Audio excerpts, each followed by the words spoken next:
पहली साहस ज्योति प्राप्त करने के बाद भी अनंत सम्राट के मन में कोई उत्साह नहीं था। उन्हें बार बार आदि शून्य की वह गूंजती हुई आवाज याद आ रही थी। जितनी ज्योतियां तुम इकट्ठी करोगे, मैं उतना ही जागता जाऊंगा। क्या सचमुच सातों ज्योतियां इकट्ठा करना ही पूरे अस्तित्व को खतरे में डाल देगा, या यही उन्हें बचाने का एकमात्र मार्ग था? इन प्रश्नों का उत्तर किसी के पास नहीं था। पहले ब्रह्मांड के आकाश में अभी भी युद्ध के धुएं की लकीरें दिखाई दे रही थीं। घायल रक्षक ड्रैगन शून्य सेना के बचे हुए सैनिकों को पीछे धकेल रहे थे। प्रथम संरक्षक अनंत सम्राट के पास आए। महाराज, उन्होंने गंभीर स्वर में कहा, हमें तुरंत दूसरे ब्रह्मांड की ओर निकलना होगा। अनंत सम्राट ने पूछा, क्यों? क्या शून्य सेना वहां भी पहुंच चुकी है? प्रथम संरक्षक ने धीरे से उत्तर दिया, हाँ, और इस बार उनका नेतृत्व शून्य रानी स्वयं कर रही है। ये नाम सुनते ही चारों रक्षक ड्रैगन भी मौन हो गए। अनंत सम्राट ने पहली बार उनके चेहरों पर भय देखा। क्या वह आदि शून्य की पुत्री है? उन्होंने पूछा। प्रथम संरक्षक ने सिर हिलाया, नहीं, उसका जन्म किसी परिवार में नहीं हुआ।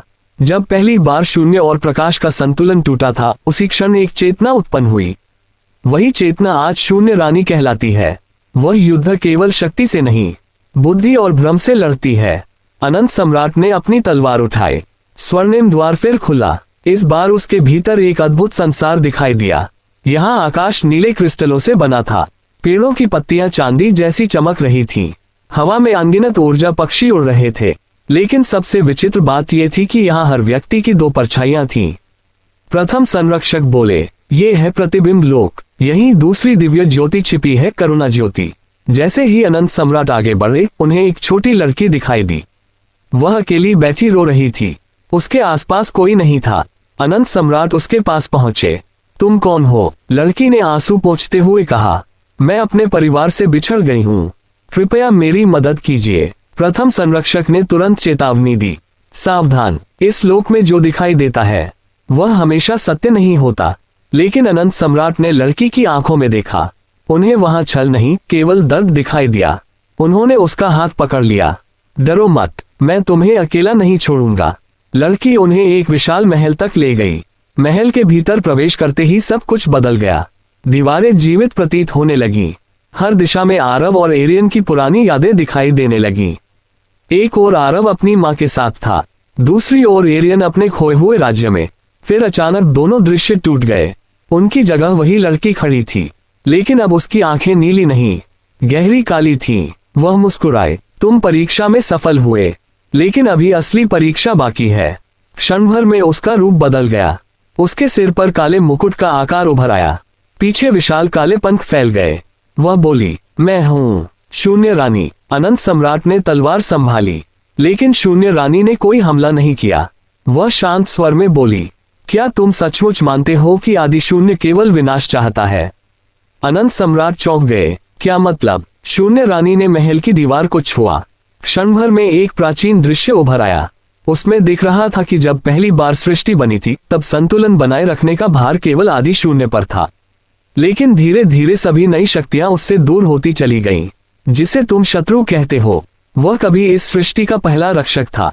अनंत सम्राट कुछ क्षण मौन रह गए। क्या अब तक उन्हें जो बताया गया था वह अधूरा सत्य था? महल के बीचों बीच एक नीली ज्वाला प्रकट हुई। शून्य रानी बोली, ये दूसरी दिव्य ज्योति है, लेकिन इसे पाने के लिए तुम्हें मुझे हराना नहीं, मुझे समझना होगा। उसी क्षण पूरा महल कांप उठा।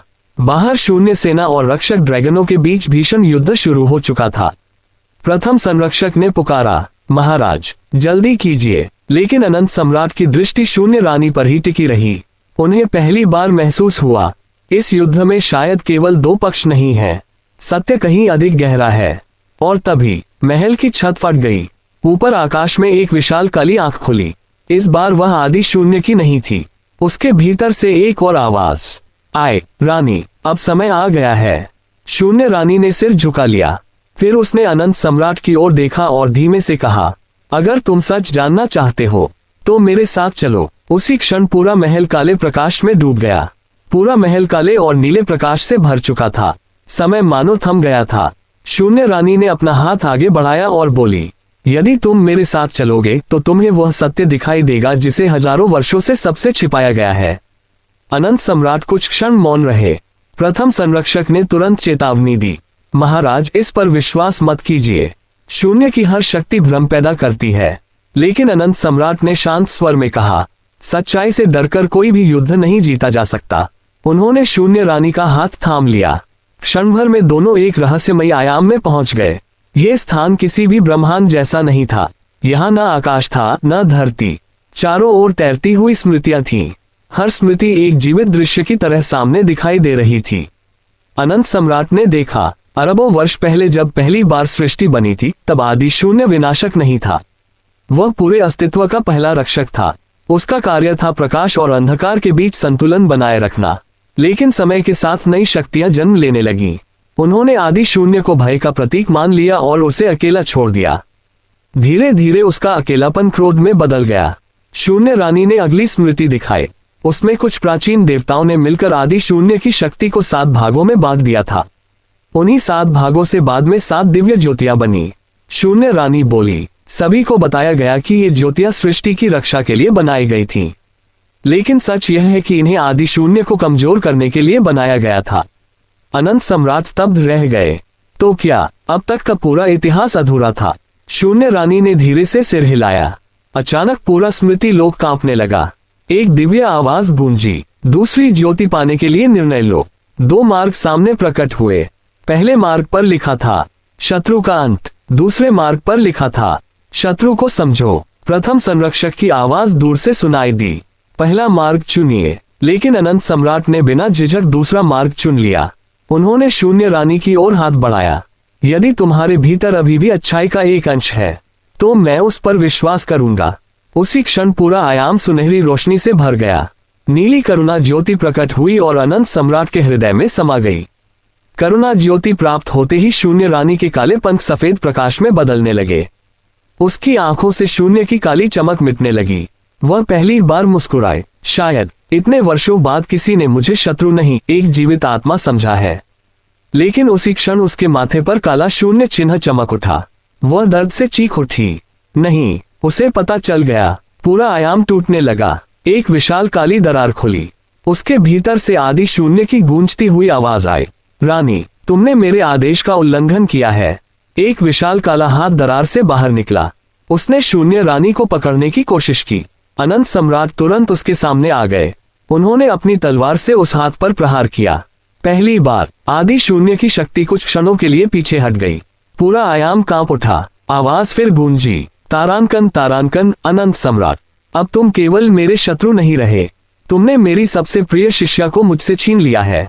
तारांकन तारांकन। अनंत सम्राट और शून्य रानी स्मृति लोक से बाहर निकल आए। प्रथम संरक्षक उन्हें देखकर आश्चर्यचकित रह गए। आप इसे अपने साथ क्यों लाए? अनंत सम्राट ने उत्तर दिया, क्योंकि हर वह व्यक्ति जो सत्य के लिए लड़ना चाहता है वह हमारा साथी है। शून्य रानी ने सिर झुका दिया। अब उनके पास 2 दिव्य ज्योतियां थीं, साहस ज्योति, करुणा ज्योति, लेकिन 5 ज्योतियां अभी भी शेष थीं। अचानक अनंत सिंहासन के ऊपर बना दिव्य मानचित्र चमकने लगा। 7 में से तीसरी ज्योति का चिन्ह तेजी से बुझने लगा। प्रथम संरक्षक घबरा उठे। बहुत देर हो गई। तीसरे ब्रह्मांड पर शून्य सेना ने हमला कर दिया है।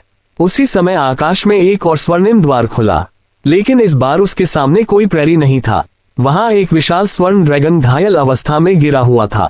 उसने अंतिम सांस लेते हुए कहा, तारांकन तारांकन, जल्दी आइए। ज्ञान ज्योति चुरा ली गई है। तारांकन तारांकन। इतना कहते ही उसकी आंखें बंद हो गईं। अनंत सम्राट ने अपनी तलवार उठाई। नई यात्रा पहले से भी अधिक कठिन होने वाली थी। क्या वह शून्य सेना का सदस्य है या कोई ऐसा रहस्यमयी योद्धा जो दोनों पक्षों से भी अधिक शक्तिशाली है? अगर आपको यह एपिसोड पसंद आया तो चैनल को सब्सक्राइब करें। अगला एपिसोड जल्द आ रहा है। स्वर्ण ड्रैगन की अंतिम सांसों के साथ पूरा आकाश मौन हो गया। उसके विशाल शरीर से निकलती सुनहरी रोशनी धीरे धीरे हवा में विलीन होने लगी। अनंत सम्राट कुछ क्षण उसके सामने मौन खड़े रहे। उन्होंने अपनी हथेली स्वर्ण ड्रैगन के मस्तक पर रखी। तुम्हारा बलिदान व्यर्थ नहीं जाएगा, उन्होंने शांत स्वर में कहा। जैसे ही उन्होंने ऐसा कहा, ड्रैगन का शरीर अनगिनत प्रकाश कणों में बदल गया और उनमें से एक चमकता हुआ क्रिस्टल अनंत सम्राट के हाथ में आ गिरा। प्रथम संरक्षक ने आश्चर्य से कहा, यह है स्वर्ण स्मृति क्रिस्टल। इसमें उस ड्रैगन की अंतिम स्मृतियां सुरक्षित हैं। अनंत सम्राट ने क्रिस्टल को सक्रिय किया। क्षण भर में उनके सामने एक जीवित दृश्य उभर आया। स्मृति में तीसरा ब्रह्मांड दिखाई दे रहा था। ये संसार अद्भुत था। विशाल पुस्तकालय बादलों के ऊपर तैर रहे थे। हवा में चमकते हुए अक्षर उड़ रहे थे। हर पर्वत एक ज्ञान मंदिर था। यहीं ज्ञान ज्योति सुरक्षित रखी गई थी। लेकिन अचानक आकाश काला हो गया। सैकड़ों शून्य सैनिकों ने पूरे लोक पर आक्रमण कर दिया। रक्षक ड्रैगन वीरता से लड़े, पर तभी एक रहस्यमयी योद्धा प्रकट हुआ। उसने काला चोगा पहन रखा था और उसका चेहरा चांदी के मुखौटे से ढका था। उसने अकेले ही शून्य सैनिकों और रक्षकों दोनों को रोक दिया। फिर वह सीधे ज्ञान मंदिर में पहुंचा और ज्ञान ज्योति लेकर गायब हो गया। स्मृति समाप्त होते ही प्रथम संरक्षक ने कहा, यह शून्य सेना का योद्धा नहीं था। अनंत सम्राट ने पूछा, फिर कौन? प्रथम संरक्षक का चेहरा गंभीर हो गया। यदि मेरा अनुमान सही है तो ये छाया ऋषि हो सकता है, एक ऐसा योद्धा जो हजारों वर्षों से किसी भी पक्ष का साथ नहीं देता। अनंत सम्राट, शून्य रानी और प्रथम संरक्षक तुरंत स्वर्णिम द्वार से तीसरे ब्रह्मांड की ओर निकल पड़े। कुछ ही क्षणों बाद वे ज्ञान लोक में पहुंचे, लेकिन वहां का दृश्य देखकर तीनों स्तब्ध रह गए। जहां कभी प्रकाश से भरे पुस्तकालय थे, वहां अब केवल टूटे हुए स्तंभ बचे थे।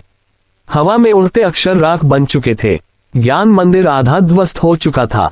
पूरा लोक वीरान था। खंडहरों के बीच एक वृद्ध व्यक्ति बैठे थे। उनकी लंबी सफेद दाढ़ी थी और हाथ में एक टूटी हुई पुस्तक थी।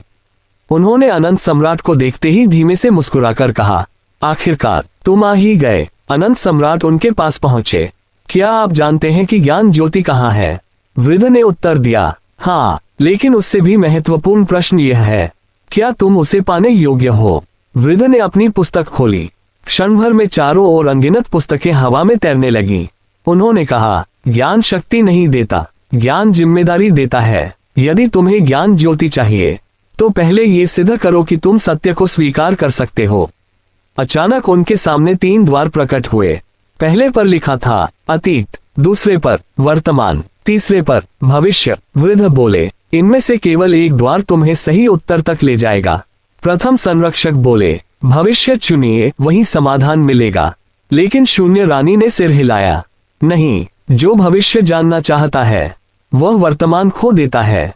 अनंत सम्राट कुछ क्षण सोचते रहे। फिर उन्होंने तीसरे द्वार की ओर नहीं बल्कि वर्तमान वाले द्वार की ओर कदम बढ़ाया। जैसे ही उन्होंने उसे छुआ, पूरा संसार बदल गया। अब वे एक ऐसे पुस्तकालय में खड़े थे जहां हर पुस्तक बोल रही थी। हर पुस्तक किसी न किसी ब्रह्मांड का इतिहास सुना रही थी। लेकिन सबसे बीच में एक खाली आसन था। उस पर कोई पुस्तक नहीं थी। वृद्ध की आवाज गूंजी, यही वह स्थान है जहां ज्ञान ज्योति रखी जाती थी, लेकिन कोई इसे चुरा चुका है। उसी क्षण पीछे से धीमी ताली बजने की आवाज आई। तीनों ने मुड़कर देखा। वही चांदी का मुखौटा पहने रहस्यमयी योद्धा सामने खड़ा था। उसके हाथ में नीले प्रकाश से चमकती ज्ञान ज्योति थी। वह मुस्कुराया, तुम बहुत देर से आए अनंत सम्राट। जिस ज्ञान की तुम तलाश कर रहे हो वह अब मेरे अधिकार में है। अनंत सम्राट ने तलवार निकाल ली। तुम कौन हो? रहस्यमयी योद्धा ने धीरे धीरे अपना मुखौटा उतारना शुरू किया और जैसे ही उसका चेहरा दिखाई देने लगा, प्रथम संरक्षक भय से कांप उठे। नहीं, यह असंभव है। रहस्यमयी योद्धा ने धीरे धीरे अपना चांदी का मुखौटा उतारना शुरू किया। जैसे ही उसका चेहरा दिखाई दिया, प्रथम संरक्षक भय से कांप उठे। उनकी आवाज भर्रा गई। ये कैसे संभव है? अनंत सम्राट ने उस योद्धा को ध्यान से देखा। उसका चेहरा बिल्कुल प्रथम संरक्षक जैसा था। सिर्फ उसकी आंखों में सुनहरी रोशनी की जगह गहरा नीला प्रकाश चमक रहा था। अनंत सम्राट ने आश्चर्य से पूछा, तुम कौन हो? वह मुस्कुराया, मैं हूँ छाया ऋषि, और कभी मैं भी प्रथम संरक्षक था। पूरा ज्ञान लोक मौन हो गया। प्रथम संरक्षक ने अपनी आंखें बंद कर ली। मैंने सोचा था कि तुम हमेशा के लिए नष्ट हो चुके हो। छाया ऋषि हंसा, नष्ट नहीं, मुझे इतिहास से मिटा दिया गया था। उसने अपनी हथेली उठाई। क्षण भर में हवा में प्राचीन दृश्य उभरने लगे। बहुत समय पहले 2 भाई थे। दोनों को अनंत सिंहासन की रक्षा का दायित्व मिला था। एक बना प्रथम संरक्षक, दूसरा बना ज्ञान संरक्षक। लेकिन एक दिन दोनों के बीच मतभेद हो गया। ज्ञान संरक्षक का मानना था कि हर सत्य सभी को पता होना चाहिए, जबकि प्रथम संरक्षक का विश्वास था कि कुछ सत्य छिपे रहना ही बेहतर है। यही मतभेद धीरे धीरे युद्ध में बदल गया। अंततः ज्ञान संरक्षक को इतिहास से मिटा दिया गया और वही आज छाया ऋषि के नाम से जाना जाता था। अनंत सम्राट ने पूछा, अगर तुम शत्रु नहीं हो तो फिर ज्ञान ज्योति क्यों चुराए? छाया ऋषि गंभीर हो गया। उसने उत्तर दिया, क्योंकि अगर यह ज्योति सीधे तुम्हें मिल जाती तो तुम भी वही अधूरा इतिहास सच मान लेते जो सदियों से सभी को बताया गया। उसने ज्ञान ज्योति को ऊपर उठाया। नीली रोशनी पूरे पुस्तकालय में फैल गई। ज्ञान ज्योति सक्रिय होते ही एक और दृश्य प्रकट हुआ। इस बार दिखाई दिया, जब 7 दिव्य ज्योतियां बनाई गई थीं, तब उनका उद्देश्य आदि शून्य को नष्ट करना नहीं था, बल्कि एक दिन जब वह अपना संतुलन खो दे तब उसे फिर से पूर्ण बनाना था। छाया ऋषि बोला, आदि शून्य जन्म से दुष्ट नहीं था, उसे अकेलेपन और विश्वासघात ने बदल दिया। शून्य रानी की आंखों से आंसू बहने लगे। मैंने कहा था, सच हमेशा वैसा नहीं होता जैसा दिखता है। ज्ञान ज्योति अचानक हवा में तैरने लगी। एक दिव्य आवाज गूंजी, ज्ञान वही प्राप्त कर सकता है जो अपने विश्वास पर प्रश्न उठाने का साहस रखता हो। अनंत सम्राट के सामने 2 विकल्प प्रकट हुए। पहला, आदि शून्य का अंत, दूसरा, आदि शून्य का उद्धार। प्रथम संरक्षक बोले, उसे समाप्त करना ही सुरक्षित है। लेकिन छाया ऋषि शांत रहे। अनंत सम्राट ने लंबी सांस ली, फिर उन्होंने दूसरा मार्ग चुना। यदि किसी को बचाने की आशा शेष है तो पहले उसे वही अवसर मिलना चाहिए। जैसे ही उन्होंने ये निर्णय लिया, ज्ञान ज्योति तेजी से चमकी और उनके हृदय में समा गई। अब उनके पास 3 दिव्य ज्योतियां थीं, साहस ज्योति, करुणा ज्योति, ज्ञान ज्योति। छाया ऋषि मुस्कुराए, अब तुम सच जान चुके हो। यदि तुम चाहो तो मैं भी तुम्हारे साथ चलूंगा। प्रथम संरक्षक कुछ क्षण मौन रहे, फिर उन्होंने आगे बढ़कर अपने भाई को गले लगा लिया। हजारों वर्षों बाद दोनों भाइयों का मिलन हुआ। अनंत सम्राट ने कहा, अब से हमारा लक्ष्य युद्ध जीतना नहीं, सत्य की रक्षा करना होगा।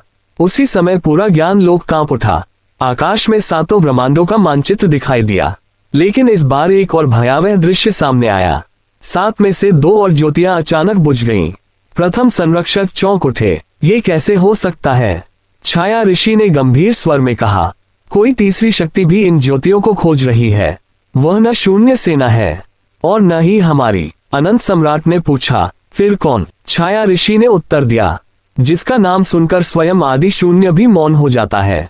काल सम्राट। दूर अंतरिक्ष में एक विशाल काला द्वार खुला। उसके भीतर से कवच पहने एक योद्धा बाहर आया। उसके हाथ में 2 बुझी हुई दिव्य ज्योतियां थीं। उसने अनंत सम्राट की ओर देखकर मुस्कुराते हुए कहा, तुम बहुत अच्छा कर रहे हो। बाकी 4 ज्योतियां भी मेरे लिए इकट्ठी करते रहना। ये कहकर वह समय की दरार में गायब हो गया। अनंत सम्राट की मुट्ठी कस गई। अब युद्ध केवल आदि शून्य के विरुद्ध नहीं था, एक नया और रहस्यमयी शत्रु मैदान में उतर चुका था। क्या 2 दिव्य ज्योतियां काल सम्राट के हाथ लग चुकी है? क्या काल सम्राट का असली उद्देश्य सृष्टि पर शासन करना है, या वह किसी और भी बड़े रहस्य की तैयारी कर रहा है? अगर आपको यह एपिसोड पसंद आया तो चैनल को सब्सक्राइब करें। अगला एपिसोड जल्द आ रहा है।